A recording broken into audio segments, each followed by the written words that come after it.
Hello everyone and welcome to this week's episode of the Weekly Rewind live right here on our Facebook channel. I am your host, Professor Bangsley, the professor of theme park economics as they call me. Welcome to class everyone. It's good to see everyone here on Easter Sunday. I know a lot of people are out there spending time with their families, so thank you for taking your time away a little bit to join me as we take a look back at the past week of our social media channels for Attractions Magazine from Facebook, Twitter, YouTube, and Instagram. So looking in the chat here, seeing everyone is here. Hello Otto, Kelly, Michael and Michael, Stan, Paul, Kyle.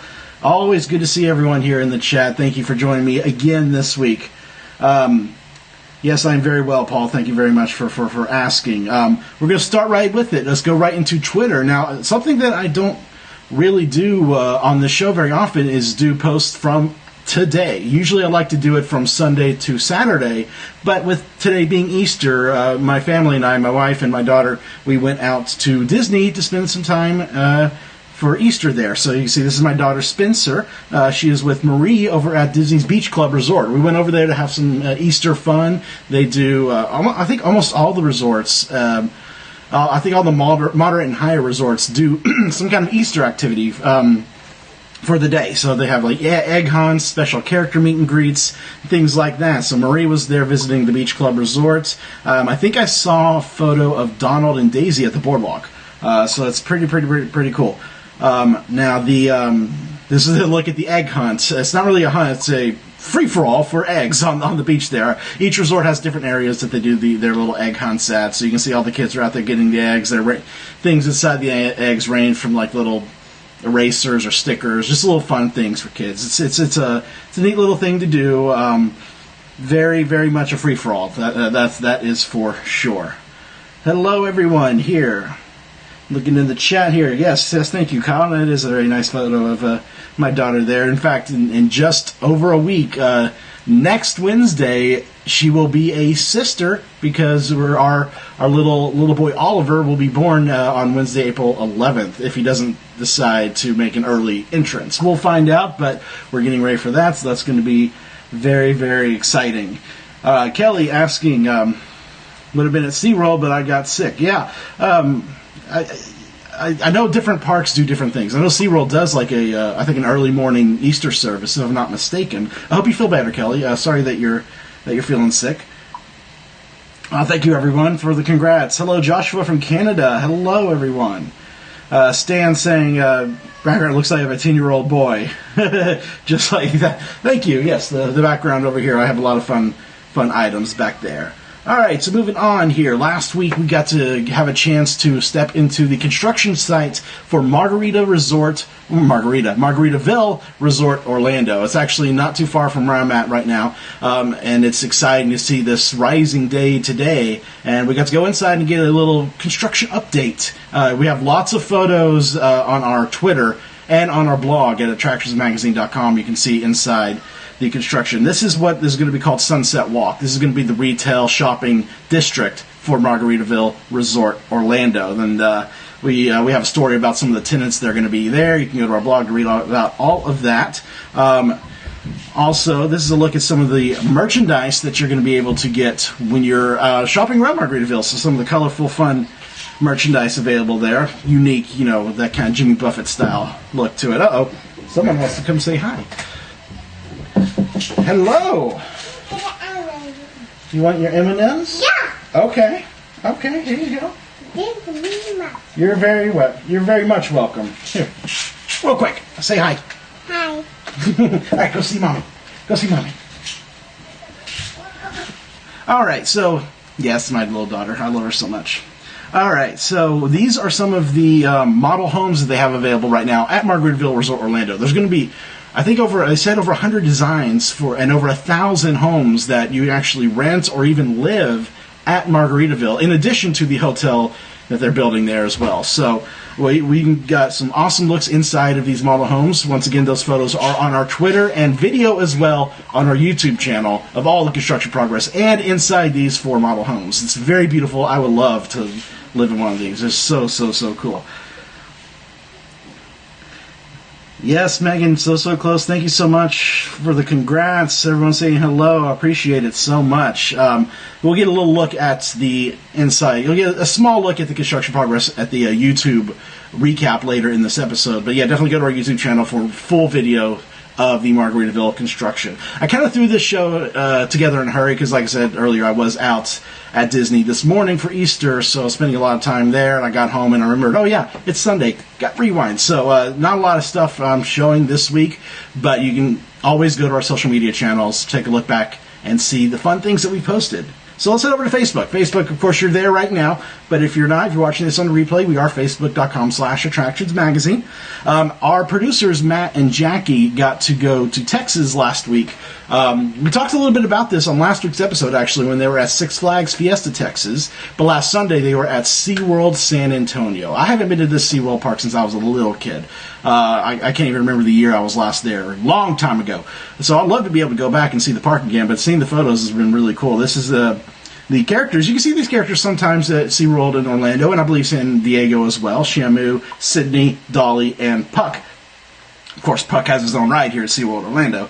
So it's cool that they're all meeting together there in San Antonio. They have a Sesame Street area there. I know they've announced that our kids area for SeaWorld Orlando will be becoming a Sesame Street land in the future. But this is just a look at the Sesame Street Bay of Play that they have over there in San Antonio. And of course, their big coaster that they opened up last year was Wavebreaker, the Rescue Coaster. We have a full POV front row and back row of this coaster on our YouTube channel. You can go check that out anytime you want. It looks like a really fun coaster. It's kind of like you're on a jet ski there. It's a really unique coaster. And then, of course, I love this photo because this is their penguin encounter at San Antonio. And those who have been coming to SeaWorld Orlando for a long time know this used to be here before it became Antarctica. It used to be something that looked just like this. And it's kind of cool, like stepping back in time when you see this here. Dee Dee. You know, SeaWorld tunes have names. They do, Dee Dee. Oh, let me move that out of my face there. yeah, they do. Of course, we know Shamu. The shark is Sydney Shark, and then Dolly the dolphin, and Puck the penguin. So, alliteration. You gotta love it. All right. You can also see a lot more of these photos from SeaWorld San Antonio on our Facebook. Just click on photos, scroll down, you'll be able to see a lot more photos. And we'll talk a little bit more about that coming up here in the Instagram section of the show. Let's take a look in the comments here. Everyone's saying hello to Spencer. Hello, Sean. Brian, good to see you. Dee Dee, like you just pulled your comment up. Dee Dee are one of our co-hosts of Expansion Drive. If you haven't checked that out, be sure to check out the latest episode, 46, when they interviewed Tommy Tellerico and Jason Page. Jason Page was the original singer of the original Pokemon theme song. It's a really funny, inspirational interview. Check out episode 46 of Expansion Drive, which is out right now. If you know, we have a weekly podcast every Wednesday. It's really cool. Hello, Tanya. Good to see you. Yeah, Kelly used to be Pete and Penny Penguin, but when they opened up Antarctica, they changed him to Puck. So it's still alliteration. All right, so let's keep looking through the comments here. Yeah, feel free, please comment. I'd love to chat with you guys. If you have any questions, let me know. I'm sure eventually someone's going to ask about Fast and Furious. Seems to happen every single week. But, Richard saying, yes, that is actually true. SeaWorld in San Antonio has Howl-O-Scream. And we're so used to Howl-O-Scream being a Busch Gardens event in Tampa and Williamsburg. But if you didn't know, SeaWorld San Antonio does Howl-O-Scream, and it does a scary Howl-O-Scream too, so it's kind of unique to see that event happening at a SeaWorld park as opposed to a Busch Gardens park. But it's great for locals in Texas who are missing out on the fun Howl-O-Screams in Florida and Virginia, so I like that they do that, and I'd love to go to their Howl-O-Scream at some point in the future. Greg, hello. Let me see what you're saying here. Congratulations, thank you very much. Excluding Toy Story Land because my family will be there before it opens, what do you think we suggest a former college program cast member to check out if I haven't been back since our program? It depends. When did your program end? Obviously, you'll definitely want to check out Pandora. That's a must. It's a huge land. It's really cool. You could spend a lot of time in there, especially with the queue, especially because of the lines. But yeah, just check out anything. Really, it's always good just to go around the entire parks and see everything again. And you may stumble across something new. It's always the fun things about that. Georgina, hi Banks, just got back from DLP. Oh my god, you will love Tower of Terror. Yes, I'm a huge Tower of Terror fanatic. I'm going to Disneyland Paris in 2 months now, and I cannot wait. It's a clone of the old California version of Tower of Terror, just in French. So it's gonna be cool to see the spelling in French. So I'm looking forward to it. All right, so let's move on to Instagram. Of course, Instagram, you can find us at Attractions Magazine there. And first up, we got this photo. This was sent to us by a reader, and his name is escaping me right now, and I do apologize for that, but you can find his name on this post on Instagram. He took this photo from a plane. If you didn't know, there used the huge giant Mickey outside of Walt Disney World, done by trees that were planted by cast members, and from the looks of it, it looks like they're clearing it for some reason. This was always a cool little hidden Mickey to see if you're flying over or see on like Google Maps or things like that. I have no idea why they're clearing this. I don't know if they're going to replant it or what's going on, but it's sad to see if they're going to tear this down for good. That's kind of sad. It was a cool little thing. You can read a history about this particular hidden Mickey on our blog at attractorsmagazine.com. So just go to our website, search for hidden Mickey, largest hidden Mickey, something like that, and you should be able to pull this up and see it. But that's, it's so, I don't like that. I don't like that at all. All right, so this is another photo from Seaworld San Antonio, except this is at their Aquatica. Something unique, really unique about their the Seaworld layouts there in San Antonio is here. Actually, I'll pull up the next photo. On the right there, you can, or the left, on the left, you can see that's the entrance to Seaworld Aquatica and Discovery Point. They have a giant hub area, kind of like the Esplanade at Disneyland, where one way you go to get to Seaworld. Then you turn, go to another direction, and then you get to Aquatica, and then you turn and go another direction, and you get to a Discovery Point, which is their aquarium area. So it's kind of a cool little hub area where everything is there in that one spot, instead of like here in Orlando, because our Aquatica is next to SeaWorld, but not really within walking distance. So that's kind of a cool setup. You can get everything done there in one day. All right, Michael is asking, any word yet on doing something with Gwazi area, Busch Gardens? I know. It's just sitting there. Still don't know what's going on. I mean, it's used seasonally for Howl-O-Scream, but other than that, we do not know. We do not know what's going on with that. Although, I will say, go to the Busch Gardens Tampa Facebook page, because they did announce a pretty cool project for today. Just remember what day it is. All right, so... yeah, Georgina, the Walt Disney World version is way different than Disneyland Paris's Tower of Terror. Of course, Disney World is the original, but the ride system is, completely different. They're both fun rides, but I feel ours is superior. Will always be superior, although Tokyo's is pretty awesome as well. All right. Let's move on here. While they were in San Antonio, they visited San Antonio itself proper, the downtown area where you can see things like the Riverwalk and, of course, the Alamo. You got to remember the Alamo. If you're into history, it's worth checking out San Antonio and walking around downtown, especially walking through the Alamo. It's just seeped with history, especially if you like me, I grew up in Texas. Texas is where I'm from, so always kind of a big fan of Texas history. So going to the Alamo was always kind of a big deal for me whenever I did go. And the last time I was there was 12 years ago, I believe. So if you ever get a chance, do it. Definitely. Hold on. What did Dee Dee say? Dee Dee was asking if San Antonio or Orlando SeaWorld is better, and apparently Matt is saying that Orlando is better. Okay. I mean, everyone's going to have their own opinion for sure. I haven't been to the SeaWorld in San Antonio in years, so I can't really say which one I do like better. I need to go back and see the current version of SeaWorld San Antonio to make up my mind, for sure. All right, so let's go back here in the chat and see what else, what everyone is saying. Joshua is asking, there you are. What is the old earthquake disaster building have to do with Fast and Furious Supercharged? So the way that it was integrated, from what I can tell, is that the main show building from Earthquake Disaster was completely gutted and torn down, and they rebuilt that entire huge Fast and Furious building on top of it. The only things that they looked like they kept were the old the building where the entrance and exit was at, and they probably repurposed that for its own entrance and exit. In fact, Fast and Furious, the gift shop that they have right now, is part of the old entrance queue. So it looks like you'll be exiting from the ride into what was the old entrance for Disaster. Other than that, everything was torn down and rebuilt from the ground up. So nothing really remained from the old Earthquake except for that entrance area, which was then made into the gift shop. So, all right. What we got here? Speaking of Brian saying, speaking of tearing down, Central Park Unity seem to be rumored. Yeah, I talked about this last week. We showed a photo of them clearing the area there in Central Park, and yeah, that's kind of what I'm assuming too, is that it has to be for the new nighttime show that Universal Orlando has announced, but we don't know much more about. So, I mean, hopefully we'll find out some more info about that very, very, very soon. Do you think that Carousel Brothers should be replaced with Meet the World Carousel? No. I like Carousel Brothers. It's the last one. It remains. Let's keep it around for a little longer. It's a nice classic attraction. Good way to get out of the heat too in the summer, for sure. And Brian also saying here that Supercharged having tech and glitching issues.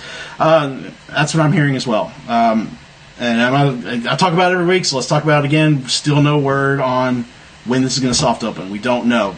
Brian, this is exactly what I'm hearing too. Reports that there may be some technical issues. We just don't know. Universal is kind of staying quiet about the progress of that ride. They're still saying spring, so it could be any time between now and mid-June. We don't know. We haven't even heard any rumors. Just sit and wait.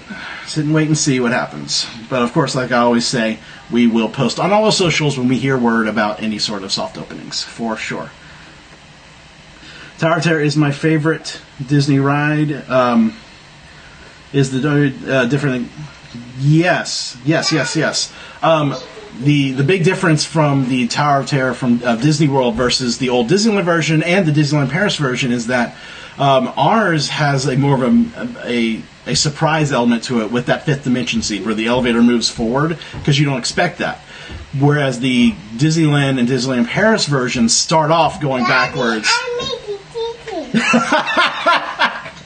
Good job. I'm so proud of you. You're potty training. Oh, good job, Spencer. Good job. Hey, go see Mommy. Go tell Mommy. So, yeah, the Disneyland and Disneyland Paris versions start off going backwards, then you're in the drop shaft. So it takes away that kind of element of surprise with the fifth dimension scene. So that's the biggest difference of those two towers. So that's why I always prefer the original. Mike, what are you saying tear down? What are you saying tear down? Not our tower. I guarantee you, not our tower is being torn down. Stan is asking, what is the best guess for opening day of Galaxy's Edge? Opening day? I couldn't even guess. I mean, I can kind of guess an estimated time. I'm going to say fall of 2019. It looks like the California version is moving ahead of schedule, more ahead of schedule than ours. So I guarantee you they're probably going to open up, and they've said that Disneyland's will open up first. So they'll probably get early 2019, and then we'll get later in 2019. So probably like a Memorial Day, Labor Day kind of difference. That's just my assumption. Well, I'm sure we'll find out more details about that as 2019 gets closer, but yeah, I know Spencer is adorable. I love her so much.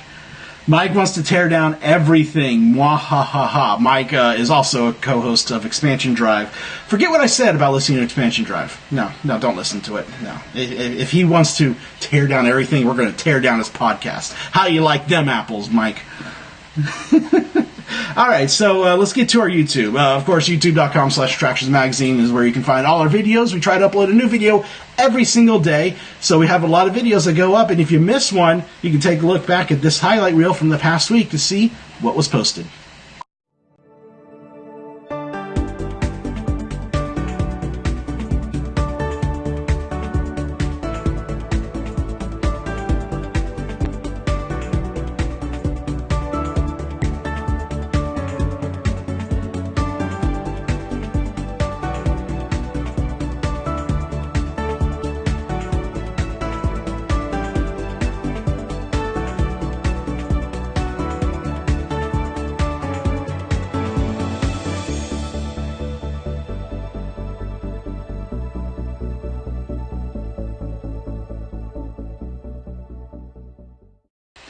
All right, so yeah, a lot of fun videos especially from San Antonio that's posted this past week. If you haven't subscribed to it, please subscribe to Attractions Magazine itself. If you didn't know, we have to have a quarterly magazine. Here's a look at our current spring 2018 cover. You can go to attractionsmagazine.com. You can subscribe to the magazine, get a yearly subscription, or you can just buy single issues. Of course, we have a free app in the iTunes and Android stores. You can download that, and you can purchase your subscription or digital copies of the magazine right in the app as well. So definitely check that out. We love our magazine here. Hello to Barry. Good to see you. Richard asking, have you heard there will be a soft opening for Toy Story Land? No, haven't heard. I know we have invites to some construction updates in this month and May. Whoa! So they still have some construction tours planned, but still no soft openings heard as of yet. I would probably guesstimate sometime late May, early June. I would probably say early June. We would see some Toy Story Land soft openings. Hello! Oh, let's go down here. All right. Well, I think that is going to do it this week for the Weekly Rewind. Thank you guys so much for tuning in to all the fun here. Every single week, we find us Sundays at 2 p.m. Eastern Standard Time, Facebook.com/AttractionsMagazine. Replays, of course, will go up on our YouTube channel shortly after. With that said, I think we are going to say goodbye. So, see you next week, guys. Next Sunday, right here, Facebook.com/AttractionsMagazine. Go out there, have fun, and we'll see you later.